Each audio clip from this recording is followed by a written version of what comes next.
La primera lectura nos propone dos tipos de creación o dos tipos de criaturas: las que obedecen las órdenes de Dios y las que no obedecen lo que Dios nos dice en su palabra.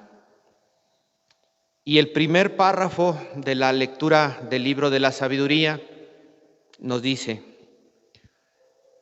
las criaturas que no obedecen a Dios, que no caminan en su palabra, están destinadas al exterminio. Quienes no viven de acuerdo a la sabiduría de Dios, quienes no son fieles a su palabra. Tocaba el cielo con la mano y al mismo tiempo pisaba la tierra. Esa es la actitud de Dios para los que no viven en su sabiduría. En cambio, en el segundo párrafo nos habla de la creación que obedece a sus órdenes. Actúa el Señor de manera diversa para librar a sus hijos de todo daño, a los que obedecen sus órdenes. Dios los cuida. Una nube protege con su oscuridad su campamento. Protegido por tu mano, pasa todo tu pueblo contemplando tus prodigios admirables. Entonces ya la primera lectura nos dice, a ver, ¿cómo queremos nosotros caminar en este mundo? Como aquellos obedientes a la sabiduría de Dios, donde Dios nos cuida, nos libra del peligro, nos protege, nos libera del mal. O caminar en la desobediencia de Dios que nos conduce al exterminio. Recuerden que desde el domingo traemos en la meditación aquel pasaje de las 10 doncellas que nos dice: Dios vendrá, pero no sabemos ni el día ni la hora en que va a venir, como las 10 doncellas que no sabían a qué horas iba a venir el novio, el esposo, y algunas que no fueron previsoras, se les acaba el aceite. El domingo nos decía la palabra de Dios: seamos provisores para que siempre tengamos nuestra reserva de aceite. Así, aunque el Señor tarde en venir, nos encuentre preparados. Tenemos dos certezas: que Dios vendrá y que nos quiere encontrar preparados. Esas son las dos certezas que tenemos. Y las dos incertidumbres son: ¿cuándo vendrá? No lo sabemos. ¿Qué tan preparados estamos? No lo sabemos. No nos podemos confiar en decir, yo ya estoy preparado. No, cuando venga Dios, a mí que venga y me pida cuentas, yo le voy a dar cuentas completas. No, hermanos, no podemos ser tan arrogantes de decir que estamos preparados y que cumplimos cabalmente la palabra de Dios. Y de entre la semana nosotros encontrábamos dos elementos constantes en nuestra reflexión. Estar preparado significa vivir conforme la sabiduría de Dios. Esa sabiduría de Dios que nos viene de su palabra. Eso es tener la lámpara con aceite. Y también mirábamos otra realidad. Estar preparado significa vivir en el amor de Dios, vivir en las obras de caridad, vivir amando a Dios y al prójimo, vivir haciendo las obras de misericordia. Dos realidades que en esta semana nos decía la palabra de Dios, nos van a ayudar para estar preparados, para tener nuestro aceite, con nuestra lámpara con el aceite de reserva. Hoy y mañana la palabra de Dios nos propone dos realidades más. Mañana En el Evangelio dominical nos va a decir la palabra de Dios: pon a trabajar tus talentos, porque Dios te dio talentos, Dios te dio capacidades, Dios te dio habilidades. ¿Qué has hecho con ellas? ¿Las has puesto al servicio de los demás? ¿Las has puesto al servicio de la iglesia? ¿Las has usado para tu crecimiento en la fe? Mañana pues nos dirá también que parte de esa reserva de aceite que nosotros debemos tener en nuestra lámpara es precisamente hacer fructificar los talentos que Dios nos ha dado. Pero terminamos centrándonos en la invitación de hoy. Hoy el Señor nos dice que parte de esa preparación que va a permitir que tengamos el aceite de reserva es orar. Y hay dos cualidades de la oración. Orar siempre. ¿Cuándo es siempre? Siempre.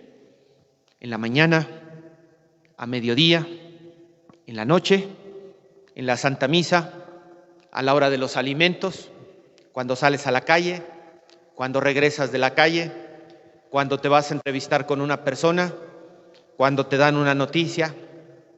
Orar siempre significa todo el tiempo. Y le da otra característica también. Primera, que nuestra oración sea siempre. Segunda característica, que nuestra oración no desfallezca. No, si yo siempre le rezo a Dios, no, yo que me voy a andar mermando en la oración, sí. Y cuando te viene una noticia mala, y cuando el médico te da un dictamen que no te gusta, y cuando hay un pleito en tu familia, y cuando tienes roces con tu esposo, con tu esposa, con tus hermanos, lo primero que muchas veces nosotros abandonamos, o lo primero en lo que nosotros desfallecemos, es en la oración. No, a mí déjame resolver esto a mi modo. ¿Y dónde dejas la oración? Enfrentar los problemas de la vida, desde la salud, la enfermedad, el fallecimiento, los malos entendidos, en fin, tantos problemas, siempre deben de ser acompañados por la oración. Y una oración que no desfallezca. He escuchado expresiones de personas que dicen: no, yo ya le he pedido mucho a Dios, ya hasta me cansé de pedirle, ¿verdad que luego así decimos? Ya hasta me cansé de pedirle a Dios. No, pues Dios no me oye. Yo por eso ya mejor trato de resolverlo a mi manera. Eso es desfallecer. Y hoy nos dice la palabra de Dios, nuestra oración debe de ser siempre y sin desfallecer. Es la actitud fundamental de la vigilancia para el creyente en la espera de la venida del Señor. Es nuestra esencia de cristianos. Hay un juez en esta parábola, un juez que es presentado como una persona que no teme a Dios, y la viuda representa a la persona débil y sin protección. ¿Qué es lo que hace la viuda? Utiliza su única arma, la única arma que tiene a disposición, su súplica. A veces nosotros también tenemos tantas miserias delante de Dios que lo único que nos queda es suplicarle por nuestras peticiones y hacerlo con insistencia. Es la tardanza del Señor porque no sabemos cuándo vendrá. Puede venir en esta mañana en nuestras vidas. A lo mejor hoy Dios quiere entrar a sus casas, ¿verdad? Los que vienen a servir. A lo mejor hoy Dios les toca el corazón, o cualquiera de nosotros que por algún motivo estamos en misa, a lo mejor hoy quiere Dios venir a nosotros. No sabemos. La tardanza nos pone a prueba la paciencia y nos pone a prueba también la confianza, porque el tiempo de Dios no coincide siempre con el tiempo del hombre. ¿Por qué Dios no me escucha? ¿Por qué Dios no me hace el favor? ¿Por qué Dios, siendo tan bueno, no me ayuda y me da una mano? ¿Por qué? porque los tiempos de Dios no son los tiempos del hombre. Además, recordemos la primera lectura. Si es para tu bien, si es para tu salvación, si es para que tú camines en rectitud delante de Dios, según su sabiduría, tenlo por seguro que Dios te va a ayudar.